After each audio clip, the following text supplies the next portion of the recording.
खुशी के आंसू आ रहे हैं। मसीह यीशु जी सबको सलाम करते हैं कि इतने ज़्यादा खुशी के आंसू आ रहे हैं कि मैं खुदा की बेटी हूँ। मैं जिस तरह खुदा के कलाम च लिखा ना कि जिस तरह खुदा यीशु मसीह ने उस कोड़ी को चंगा किया तो उन्हें कहा कि मैं खुदा तेरे नाल ही चलना चाहिए। यीशु ने कहा अपने ताई कहन को जाके दिखा ताकि उनके लिए गवाही हो।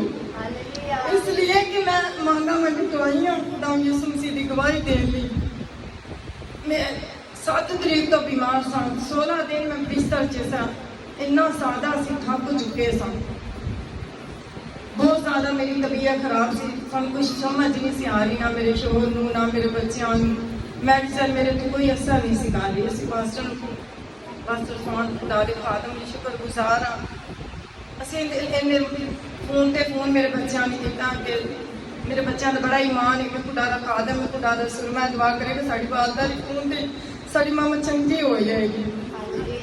उस टाइम सानू कोई समझ नहीं सी आ रही, लेकिन खुदा दा फजल होया कि भाई ना ते गल ना होई पास्टर ना, लेकिन मेरे शोर का ईमान बनया ने। उस टाइम मेरे प्यो ने कहना कि नैला का फोन नंबर सानू दे दो, असीं मिला के उस बेटी नाल गल करके ते असीं खुदा दे खादम कोल उन्नी उहदे नाल गल करके दुआ करवा देगी ताकि सानू खुदा इस मुसीबत च काढ़ ले, क्योंकि उस दिन मेरा आखिरी दिन सी साल। मैं अपने बच्चों अपनी दरानी में गया, अपनी दरानी मिला के मैं क्या कि मेरे बच्चों का ना ख्याल तो करना। मेरी जान निकल चली सी, सिर्फ मेरे गले च सी मेरी आवाज़, बड़े रो रहे थे, चला रहे थे, परेशान सी।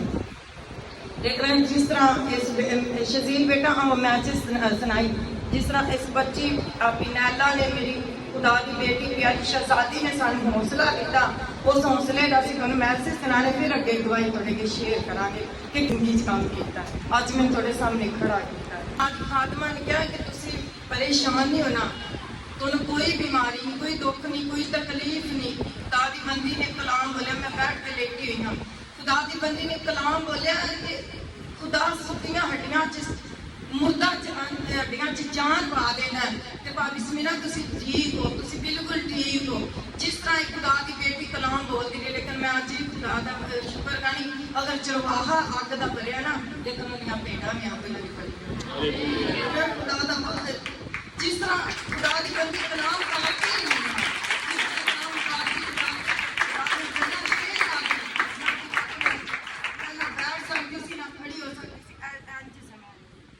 मेरी सिस्टर मैंने फटती से मेरा बेटा मांगता सी, एक सोटी मेरे हाथ च मेरे वाशरूम च लै के आते थे, मेरे को बैठना नहीं सी जाता, मैं खड़ा ही।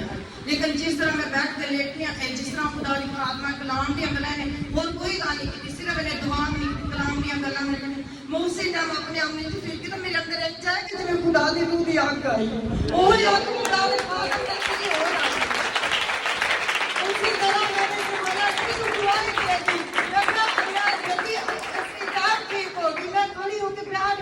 मैं चौंकड़ी नहीं सी मार सकती, लेकिन मैं खुदा दे फजल नाल मैं बैठ के कहा मैं कह नैला भी मैं तेरे बयान के हूं, मैं ठीक हो गई हूं। रोन लगी, मैं चलान लगी फोन से, मैं कहा बेटी मैं ठीक हो गई, मैं चंगी हो गई। 16 दिन के बाद मैं अपने आप दिल को वजूद पाया कि मैं जिंदा खुदा दी बेटी हूं और खुदा ने रूह ने मेरे नाल गल की। इसी तरह मैं खुदा दी बड़ी शुक्रगुजार हाँ, खुदा दी बंदी दे जरिए, खुदा दे खादम दे जरिए जिन्हें इहो जिहे चराहे पैदा कीते कि फोन दे जरिए मुर्दियां नूं जिंदा कर सकते, लंगड़ियां नूं चला सकते ने। मैं अज खुदा दी चला के गवाही देनी हाँ। मैं दिलों खुदा दे खुश हाँ जिन्हें आदे चला। जिस तरह मसा खुदा ने मैनू पसीना उदों ऐसे आउंदे पक्खे चलन जो खुदा दे खादम ने मेरे हथ रखे, उसी तरह ही पसीना मेरे जिस्म च आया, उसी तरह मेरे पक्खे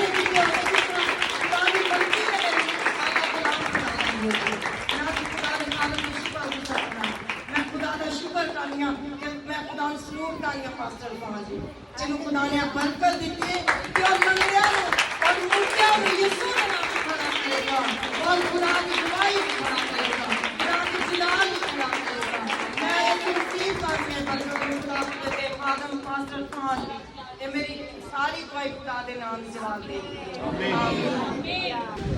मैं ये गवाही दे रही हूँ, सिस्टर ने भी गवाही दी कि जैसे कि खुदा के खादम ने जिस दिन वो वर्ड पढ़ा था कि इस चर्च में लंगड़े चौकड़ियाँ मारेंगे, और उन्होंने वो वर्ड पढ़ा था कि वो अपने बेटे और बेटियों कहाँ से बुलाएगा, दूर दराज से। हालेलुया। इस प्रोफेटिक वर्ड को पूरा किया। हालेलुया। इसकी गवाही मैं ये देना चाहती हूँ कि 16 दिन से, इसकी गवाही छोटी नहीं थी। इसकी ये जो बोन्स होती है ना, हमारे ज्वाइंट्स हैं, इसकी बोन्स अलग अलग हो रही थी।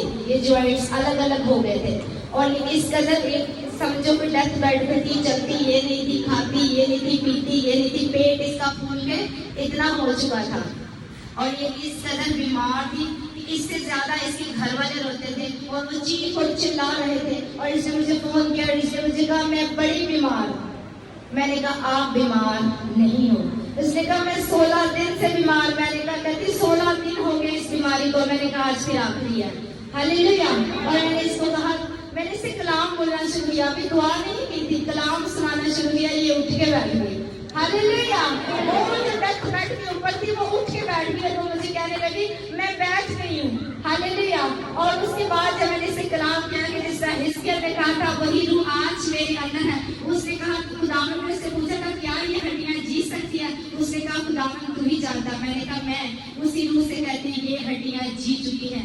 हालेलुया। और ये हड्डियां जी उसी दिन उसी रात। इसने मुझे कहा मैं पहले दिन इतने दिनों के बाद सोई हूँ, क्योंकि मैंने इसे वर्ड दिया था खुदावंद कहता तेरी नींद मीठी होगी। इसने कहा कि मैं आज मैंने वो उसी को छोड़ दिया, मुझे आज किसी ने सहारा नहीं दिया और आज कहती कि मैंने अगले दिन से मुझे गवाही दी, मैंने आज पेट भरकर खाना खाया, पूरी 2 रोटियां। हालेलुया। हालेलुया। और उसके बाद उसने कहा कि मैं आज मैंने उससे नेक्स्ट डे से मुझे कहा कि आज तो मैंने कपड़े धोए मशीन लगाकर। हालेलुया। और उसने ये भी मुझे बताया कि आज मेरा 16 दिन से घर गंदा था। मेरी छोटी बहन थी, वो जितना वो होता था करती थी। उसने कहा आज मैंने पूरे घर की सफाई की है और आज वो जिसको डॉक्टर ये कह रहे थे कि बस अब इसको ले जाओ, इसका इलाज करवाओ, दुआ करो, वो खुद भी कह रही थी कि बस मेरे बच्चों का ख्याल रखना। आज आपके सामने गवाही देने के लिए आई है। वो कलाम जो खुदा के खादों के साथ खुदावन ने दिया था, लंगड़े चौकड़ियां भरेंगे। ये वो लंगड़ा है जो सिख के साथ चलता था, डेथ बेड के ऊपर था, चौकड़ियां भरते हुए खुशी के साथ नाचते झूमते हुए अपनी बड़ी गवाही के साथ आए हैं।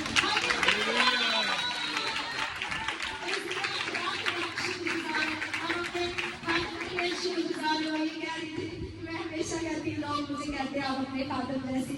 उसने कहा जब मैंने देखा तो मैंने ये कहा कि खादम ही नहीं और यहाँ बेटा भी बहुत अलाइटेड है। हालेलुया। आज फिर से हमें हमारे खादम के साथ कंपेयर किया गया है। जैसे वो कहता था शागिर्द जब कामिल होगा तो अपने उस्ताद जैसा होगा। सारा इज्जत और जलाल खुदा के नाम को।